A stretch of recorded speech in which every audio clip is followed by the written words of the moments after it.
అందరికీ very very good morning. Andhra Pradesh రాష్ట్రానికి శాశ్వత ఉగ్రవాద పత్రికలుగా తయారైనటువంటి ఆ రెండు దినపత్రికలు, ఒకటి రోతనాడు, రెండు భూతజ్యోతిలో ప్రతిరోజు విషం చిమ్మేటటువంటి వార్తలు.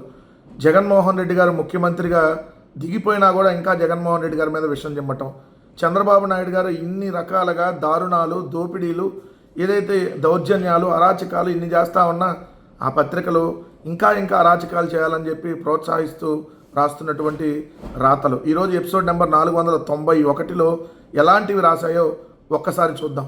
చేనేతల దినోత్సవం దగ్గర కూడా ఆ రోజు కూడా చేనేతల దగ్గరికి వెళ్ళి కూడా అబద్ధాలు చెప్పినటువంటి ముఖ్యమంత్రి ఎవరైనా ఉన్నారంటే ఈ ఈ నీచమైనటువంటి చంద్రబాబు నాయుడే ఉంటారు.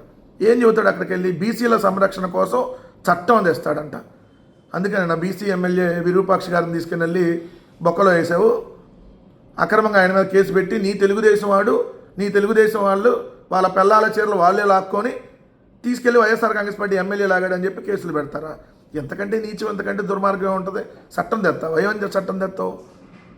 ఇప్పుడు బీసీల మీద అనేక రకాల దాడులు జరుగుతూ ఉంటే నువ్వే బీసీ నాయకులను టార్గెట్ చేసి ఒక్కొక్కరిని జైలుకు పంపిస్తూ ఉంటే, జోగి రమేష్ గారు కావచ్చు, లేదంటే సీదిరి అప్పలరాజు గారు కావచ్చు, ఎమ్మెల్యే విరూపాక్ష గారు కావచ్చు, అవతల తమ్మినేని సీతారాం గారు కావచ్చు, చింతాడ రవికుమార్ గారు కావచ్చు, ఏదైతే మైనార్టీకి సంబంధించి బీసీ మైనార్టీ వర్గానికి సంబంధించినటువంటి ముస్తఫా కావచ్చు, ఇలా ఒక్కొక్కరిని అందరినీ మీద కేసులు పెట్టి జైలుకు పంపుతా నువ్వు ఈరోజు బీసీల సంరక్షణ కోసం చట్టం తెస్తావా?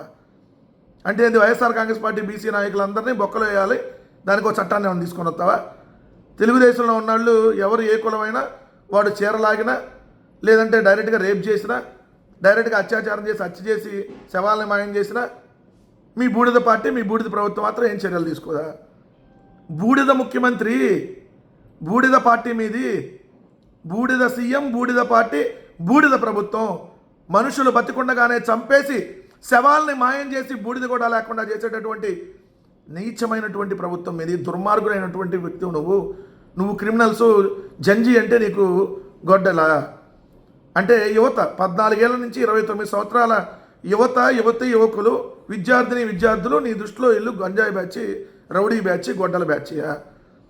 అంటే జగన్మోహన్ రెడ్డి గారి కోసం, ఏదైతే జగన్మోహన్ రెడ్డి గారికి మద్దతు ఇస్తూ వచ్చినటువంటి రైతు నీకు గంజాయి రైతు. జగన్మోహన్ రెడ్డి గారికి మద్దతు ఇస్తూ ఎవరైనా విద్యార్థి వస్తే అతను గంజాయి బ్యాచ్, గొడ్డల బ్యాచ్. మీ పాపం పండే రోజు దగ్గరలో ఉంది కాబట్టి ఈ విధంగా పేటరేగిపోయి ఇష్టం వచ్చినట్టుగా వాగుతూ ఉన్నారనేది అర్థమవుతుంది. నేతన్నకు నేనున్నానంట. ఎందుకు? 2 సంవత్సరాలు నేతన్న భరోసా ఎగ్గొట్టానిక? నేతన్న నేస్తం 2 సంవత్సరాలు ఎగ్గొట్టి నేతన్నకు నేనున్నానని చెబుతున్నావా? ముందు 50,000 కట్టి ఎగ్గొట్టిన 50,000 ఇవ్వు నేతన్నకి. నువ్వు ఉంటే అండగా 2 ఏళ్ల తర్వాత, 26 నెలల తర్వాత నీకు ఈరోజు హాస్టల్లో చేనేతలు ఉన్నారని గుర్తొచ్చిందా? ఏమమ్మా చేనేత మంత్రి సవిత గారు, 2 సంవత్సరాలుగా 25,000 ఎగ్గొట్టారు కదా, ఎందుకు మీరు నోరు తెరిచి అడగట్లా? జగన్ గారిని తిట్టమంటే మంచిగా వచ్చి తిడతారు కదా, కూర్చొని గట్టిగా పెద్ద కేకలేసి వెళ్తారు కదా. ఇప్పుడేం నేతను నేస్తం అడగటానికి కేకలు రావట్లేదా నోట్లో నుంచి? ఏమా సమాధానం చెప్పమని అడుగుతా ఉన్నా. ఇంకా చంద్రబాబు నాయుడు గారు పేటరేగిపోయి ఇష్టం వచ్చినట్టుగా మాట్లాడుతున్నటువంటి మాటలు. జగన్ గారి టూర్ కంట అన్ని గంటలు ఎందుకు పడుతుందని. జనాలు వస్తే గంటల బట్టకేం పట్టిద్ది? మీ మొహాలకి జనాలు ఎటు రారు. 164 మంది ఉన్నా, ప్రభుత్వంలో మీరున్న సమస్య ఏదైనా మీ దగ్గరికి జనాలు రారు. ఎందుకంటే మీరు సమస్య అని వస్తే మీ తోకలు కత్తిరెత్తా, లేదంటే తప్పులు కేసులు పెడతారని భయం. అదే జగన్ గారి దగ్గరికి వెళ్తే ఆ సమస్య మీద పోరాడతాడు, ఖచ్చితంగా సమస్యకు ఒక సొల్యూషన్ తీసుకొని వస్తాడని చెప్పి తెలుసు కాబట్టే జగన్ గారి దగ్గరికి వస్తున్నారు. జగన్ గారి కోసం ఈరోజు వేలాదిగా జనం వస్తున్నారంటే ప్రభుత్వంలో మీరున్నారా, జగన్ గారు ఉన్నారా ఒకసారి తేల్చుకోండి. పేరుకే మీరు ప్రభుత్వంలో ఉన్నారు. చేతగానటువంటి దద్దమ్మలని మీకు ప్రభుత్వం, చేతగాని దద్దమ్మ ప్రభుత్వం అని చెప్పి ప్రజలు మిమ్మల్ని అనుకుంటున్నారు. కాబట్టే ఆఫ్టర్ ఆల్ 11 అయినా మీరు అన్నట్టు ప్రతిపక్ష హోదా ఇవ్వకపోయినా ఈరోజు జనం కోసం జగన్ కోసం జనం, ఈరోజు జనంతో జగన్, ఈరోజు జనం సమస్యల కోసం జగన్మోహన్ రెడ్డి గారు వెళ్తున్నటువంటి తీరు, ఆ సమస్యల పరిష్కారం కోసం ఆయన చూపుతున్నటువంటి చొరవ, మీ ప్రభుత్వం మీద ఏదైతే చేస్తున్నటువంటి పోరాటం, ఈరోజు జంజీ కాదు, యువత, ఏదైతే మీరు అన్నట్టు రైతులు, మహిళలు, ఈరోజు అన్ని వర్గాలు జగన్మోహన్ రెడ్డి గారికి మద్దతు తెలుపుతున్నాయి. అందుకనే జగన్మోహన్ రెడ్డి గారి పర్యటనలకు అడుగడుగున ఆటంకాలు ఏర్పరుస్తున్నా తగ్గేదేలే అంటూ జనం వస్తూ ఉన్నారు. మీరు ఎన్ని రకాల ఆటంకాలు ఏర్పరిచినా జనం ఈరోజు తగ్గేదేలే, మేము వెళ్తాం, మీరేం చేసుకుంటారో చేసుకోండి పోండి, మా అమ్మ నాన్నలు ఎవడు రాపేది అని చెప్పి జనం అంటున్నారు. సో ఈరోజు మీరు ఎన్ని రకాలుగా కేసులు పెట్టి ఇంకో రకాలుగా మాట్లాడినా జగన్ గారిని జనాన్ని వేరు చేయలేరన్న విషయం గుర్తుపెట్టుకోమని చెప్తా ఉన్నా. రోజు రోజుకి దారుణాలు ఆంధ్రప్రదేశ్ రాష్ట్రంలో పెరిగిపోతూ ఉన్నాయి. పోలీసులు అండ చూసుకొని ఈ రెడ్ బుక్ అనేటటువంటి ఒక విషపు పుస్తకాన్ని తెరిచి ఎవరి మీద పడితే వాళ్ళ మీద ప్రయోగిస్తూ ఉంటారు. సో ఆ ప్రయోగించిన దాని ప్రకారం ఎవరికి ఎక్కడ ఏం జరిగినా కూడా వైఎస్ఆర్ కాంగ్రెస్ పార్టీయో లేదంటే సామాన్య ప్రజానికం అయితే వాళ్ళ మీద తప్పుడు కేసులు పెడతా ఉంటారు. సో లేదు నిజంగా వాళ్ళే మర్డర్ చేసేసి డైరెక్ట్గా ఉల్టా వైఎస్ఆర్ కాంగ్రెస్ పార్టీ వాళ్ళ మీద కేసులు పెట్టేటటువంటి పరిస్థితులు. నిన్న చూస్తే ఒక సంఘటన, మృత్యువుతో పోరాడి మెడికో మృతి చెందినటువంటి సంఘటన. హైదరాబాదులో ఆసుపత్రిలో ప్రియాంక తుది శ్వాస, నిందితులను ఉరితీయాలని డిమాండు, కోర్టుకు నిందితులు 22 వరకు డిమాండు. ఎన్నో ఆశలతో కష్టపడి చదివి స్పెషలిస్ట్ వైద్యులు కావాలనుకున్న మెడికోలపై మత్తు తలకెక్కిన 2 సైకోలు కారుతో ఢీకొట్టిన ఘటనలో డాక్టర్ ప్రియాంక తుది శ్వాస విడిచారు. రాజమహేంద్రవరంలో జరిగిన ఈ దారుణ ఘటనలో మృత్యువుతో 5 రోజులు పోరాడిన పీజీ మెడికల్ విద్యార్థిని ప్రియాంక హైదరాబాద్లోని కిమ్స్ ఆసుపత్రిలో శుక్రవారం కన్నుమూశారు. ఆ మత్తోన్మాదుల ఉన్మాదం ఆలస్యంగా వెలుగులోకి వచ్చి సోషల్ మీడియాలో కథనాలు, వీడియోలు బయటకు రావడంతో ప్రజల ఆవేశం కట్టలు తెంచుకుంది. ఈ ఘటనలో పోలీసుల తీరుపైన విమర్శలు వెల్లువెత్తుతున్నాయి. 3 రోజుల పాటు దారుణం బయటకు రాకుండా తొక్కి పెట్టారంటూ స్థానికులు మండిపడుతున్నారు. అది ఒక మెడికోని ప్రియాంక అనేటటువంటి పీజీ మెడికల్ విద్యార్థిని పదే కారుతో గుద్ది తల పైకి కారు పోనిచ్చి నా విషయం 3 రోజుల తర్వాత బయటకు వస్తే తప్ప సమాజానికి తెలియల. మొన్న ఏదైతే గుంటూరులో మహిళలను వ్యవస్థను చేసింది కూడా ఎప్పుడో 3 రోజుల తర్వాత బయటకు వచ్చినటువంటి పరిస్థితి.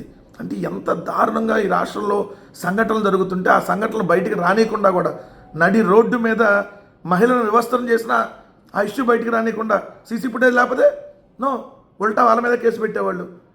ఈరోజు ఈ సీసీ ఫుటేజ్ లేకపోతే ఈ మెడికల్ విద్యార్థిని ఎవరైతే మెడికో విద్యార్థిని ప్రియాంక ఉందో ఈ ప్రియాంక మీద కేసు పెట్టించేవాళ్ళేమో వీళ్ళు. నిజంగా ఈ ఫుటేజ్ కానీ బయటకు రాకపోతే ఈ సోషల్ మీడియాలో ఖచ్చితంగా ఆ మెడికో విద్యార్థినిదే తప్పు, చనిపోయినటువంటి ఆ ప్రియాంకదే తప్పు అని చెప్పి చిత్రీకరించినా ఆశ్చర్యం లేదు. చంద్రబాబు దిగ్భ్రాంతి వ్యక్తం చేశారంట. దేనికండి? రోజు దిగ్భ్రాంతి వ్యక్తం చేయడం తప్ప మీరు పొడిచేదేంటి? ఈ రాష్ట్రంలో ఇన్ని సంఘటనలు జరుగుతుంటే మీరేమో కరకట్ట కొంపలో కూర్చొని జగన్మోహన్ రెడ్డి గారిని ఎట్టదిట్టించాలి, లేదంటే ఏదైనా మీటింగ్ పెట్టి అక్కడెక్కడ షో చేసి మళ్ళీ జగన్ గారిని ఎట్టదిట్టాలి. ఇది తప్ప మీరు పొడిచిందేంటి? ఏమమ్మా హోంమంత్రి గారు, మీరు ఉన్నారు కదా ఆంధ్రప్రదేశ్ రాష్ట్రంలోనే, జగన్మోహన్ రెడ్డి గారిని తిట్టమంటే పొద్దున్నే టైం కంటే ముందే వస్తారు కదా, పొద్దున్నే బ్రష్ చేసి రెడీ కూర్చొని తిడతారు కదా. ఏమైంది ఇలాంటి సంఘటనలు జరుగుతుంటే? ఒక్కటంటే ఒక్కదాని మీద మీరు చర్యలు తీసుకున్నారా? 25 నెలల క్రితం నంద్యాల జిల్లా మచ్చుమరిలో 5వ తరగతి చదువుతున్నటువంటి బాలికను అత్యాచారం చేసి హత్య చేస్తే ఇప్పటి వరకు శవం దొరకల. గొప్ప హోంమంత్రి మిమ్మల్ని అమ్మ అంటే అది మీరు వేరే రకంగా తీసుకొని మళ్ళీ తప్పుడు కేసులు పెట్టేటటువంటి టైపు. అమ్మ అంటే మీ దృష్టిలో వేరే కాబట్టి అనిత గారు మిమ్మల్ని అడుగుతున్న సమాధానం చెప్పండి. ఇన్ని సంఘటనలు జరుగుతున్నాయి. తునిలో జ్ఞానేశ్వర్ ఏమైపోయింది? చిన్న పాప మాయమైపోయింది కదా, బతికే ఉందా లేదా? ఎక్కడ? బతికుంటే అమ్మాయిని చూపించండి, చనిపోతే శవాన్ని అనివ్వండి తల్లిదండ్రులకి. ఏమైంది? అవనగడ్డలో దివ్య అనేటటువంటి చిన్నారి 19 నెలలు అయింది మాయమయ్యి. ఇలాంటి సంఘటనలు కోకొల్లలు. ఎప్పుడు చేస్తారు సుగాలి ప్రీతి తల్లిగారికి న్యాయం? మీ తెలుగుదేశం గూండాలని ఎప్పుడు లోపలేస్తారు? జగన్మోహన్ రెడ్డి గారిని తిట్టడానికి కాదు మీకు మంత్రి పదవి ఇచ్చింది. కొద్దిగా విజ్ఞతతో కొంచెం మానవత్వంతో ప్రవర్తించమని చెప్పి చెప్తామన్నా. ఇవి పత్రికలు కాదు, ఒక విషపుత్రికలు. చంద్రబాబు నాయుడికి పుట్టినటువంటి 2 పుత్రికలు ఇవి, పత్రికలు కాదు. ఒకటి ఈనాడు పుత్రిక, 2 ఆంధ్రజ్యోతి పుత్రిక. ఎందుకంటే వీళ్ళు రాసే రాతలు ప్రజలకు ఎలా ఉంటాయంటే, అవునా ఏంటిది, రుణ సేకరణ అంటే ఏంటి, రుణ సమీకరణ అంటే ఏంటి, సెక్యూరిటీ వేలం అంటే ఏంటి, ఎవరికైనా అర్థం అవుద్దా?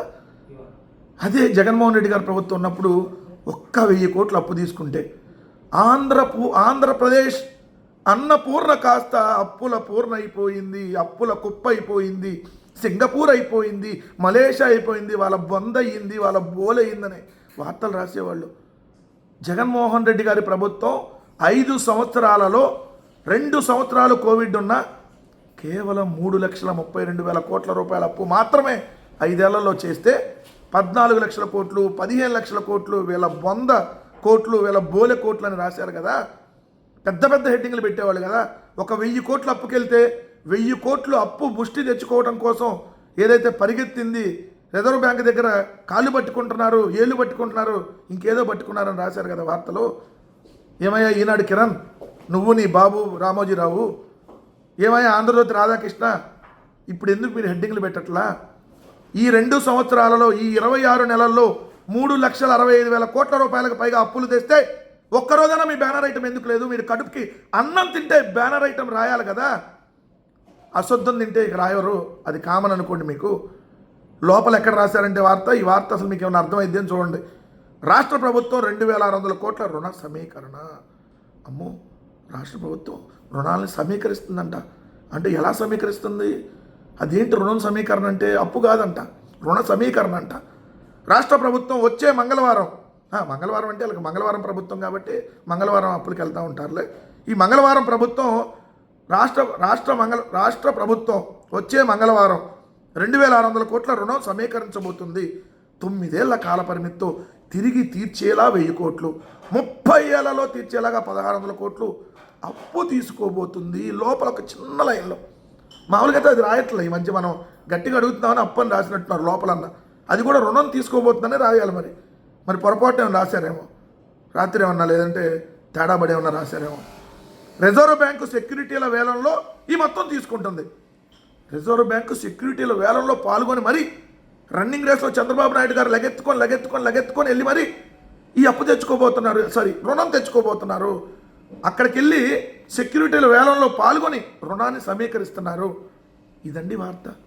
ఇప్పటివరకు మొత్తం అన్ని రుణాలు ఎన్ని సమీకరించారో ఎందుకు రాయాలా? అదే అన్ని అప్పులు ఎందుకు తీసుకున్నారో ఎందుకు రాయాలా? మీరు మీ పత్రికలు ఈ 2 పత్రికలు పోతే ఈ రాష్ట్రానికి పట్టిన శాశ్వత శని వదిలిపోయింది, శాశ్వత దరిద్రం వదిలిపోయింది. ప్రజల్ని ఎలా డైవర్ట్ చేస్తారో చూడండి. ఎక్కడ అప్పని తెలియనీరు, అర్థం కాదు ఎవరికి. ఎక్కడో లోపల చిన్నది రాస్తారు. 3,65,000 కోట్ల అప్ప 26 నెలల్లో. అయినా ఎక్కడ ఒక బ్యానర్ ఐటమ్ ఉండదా? మిమ్మల్ని మరి పత్రికలు అనాలా? చంద్రబాబు నాయుడు గారి కోసం నడి రోడ్డు మీద రాజకీయ వ్యభిచారం చేసేటటువంటి కొంపలు అనాలా? సమాధానం చెప్పండి. మీకు ఈ వీడియో చేరితే ఖచ్చితంగా మీరు మనుషులైతే, మీరు నిజంగా పత్రికలు నడుపుతుంటే రేపొద్దున బ్యానర్ ఐటమ్ వేసి 2 సంవత్సరాల్లో చేసిన అప్పు ఎంత మొత్తం లెక్కలేయండి. లేదంటే మీరు మాత్రం చంద్రబాబు నాయుడు గారి కోసం డాష్ పనులు చేస్తున్నట్టుగానే క్లియర్గా మేము భావిస్తాం. డిఎస్సి 2025 సంవత్సరంలో ఏదైతే చంద్రబాబు నాయుడు గారి ప్రభుత్వం నిర్వహించినటువంటి పరీక్షలో అనేక అక్రమాలు జరిగినాయి, పేపర్ లీక్ అయిందనేటటువంటి అనుమానాలు, మాస్ కాపీయింగ్ ఆల్రెడీ జరిగి కొన్ని చోట్ల పట్టుకోవటం, స్పోర్ట్స్ కోటాకు సంబంధించినటువంటి ఉద్యోగాలు అమ్ముకోవటం, ఇలా అనేక రకాల ఆరోపణలు ఉన్నటువంటి నేపథ్యంలో ప్రభుత్వం కనీసం ఒక ఎంక్వైరీ కూడా వేయకుండా నిమ్మకు నీరెత్తినట్టు ఏదైతే కూర్చుంటూ రేపు కొంతమంది అధికారులను కూర్చోబెట్టి అసలు ఇక్కడ ఏం జరగలేదు అని స్టేట్మెంట్లు ఇవ్వడానికే పరిమితం అవుతూ ఉంది.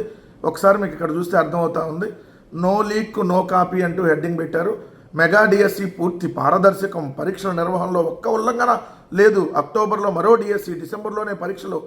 ముందు జరిగినటువంటి పరీక్షకు సంబంధించి అక్రమాలు జరిగినాయి అనే దాని మీద నారా లోకేష్ రాజీనామాను డిమాండ్ చేస్తూ, అదేవిధంగా సిబిఐ ఎంక్వైరీ కోరుతూ జంజీతో పాటు డిఎస్సి రాసినటువంటి అభ్యర్థులు, వైఎస్ఆర్ కాంగ్రెస్ పార్టీ, ప్రతిపక్ష పార్టీలు డిమాండ్ చేస్తూ ఉంటే దీనికి ఎవరో కొంతమంది అధికారులు, శాప్ ఎండి భరణి, పాఠశాల విద్యా డైరెక్టర్ అన్సారియా స్పష్టీకరణ అంట. ఇందు వాళ్ళు స్పష్టం చేయగానే ఇంకా అక్రమాలు జరగలేదని అర్థమా? అధికారులు జరిగినాయి అని చెబుతారా? చెప్పండి, మీరే చెప్పండి. అంటే ఎంక్వైరీకి భయపడుతుంది ఈ ప్రభుత్వం అంటే ఖచ్చితంగా డిఎస్సిలో అక్రమాలు జరిగినాయి, లీక్ అయ్యింది, మాస్ కాపీయింగ్ జరిగింది, ఏదైతే దొంగ సర్టిఫికేట్లు పెట్టి ఉద్యోగాలు తెచ్చుకున్నారు, పేకాటతో కూడా ఉద్యోగాలు వచ్చినాయి. సో వీటన్నిటికీ సంబంధించి ఖచ్చితంగా ఎంక్వైరీ జరగాలి అని అంటే మంత్రి నారా లోకేష్ రాజీనామా చేయాలి. సో సిబిఐ ఎంక్వైరీ జరగాలి. మేము క్లియర్గా చెప్తా ఉన్నాం. ఈ పోరాటం ఇక్కడితో వైఎస్ఆర్ కాంగ్రెస్ పార్టీ ఆపదు. రోజు రోజుకి పోరాటం ఉధృతం చేస్తాం. ఇప్పుడు నిరసన దీక్షలు, రేపొద్దున నిరసన ర్యాలీలు, దాని తర్వాత అవసరమైతే ఇంకా అనేక రకాల పోరాటాలకు సిద్ధపడిద్దని మాత్రం క్లియర్గా చెప్తున్నాం. మీరు ఇక్కడ ఏదో మసిబూసి మారేడికాయ చేసి తప్పుడు ప్రచారం చేస్తున్నారని కేసులు, ఎవడు తప్పుడు ప్రచారం చేయట్లేదు. మీది తప్పుడు ప్రభుత్వం. మీరు నిర్వహించిన ఎగ్జాము తప్పులు తడగ్గా నిర్వహించారు. సో అనేక లక్షలాది మంది అభ్యర్థులు ఈరోజు నష్టపోయినటువంటి పరిస్థితి. దానికి సంబంధించి మాత్రం మేము ఎక్కడా కూడా వెనక్కి తగ్గేటటువంటిది లేదు. తక్షణం ఈ ఎంక్వైరీ జరగాల్సిందే, సిబిఐ ఎంక్వైరీని మాత్రం డిమాండ్ చేస్తూ ఉన్నాం.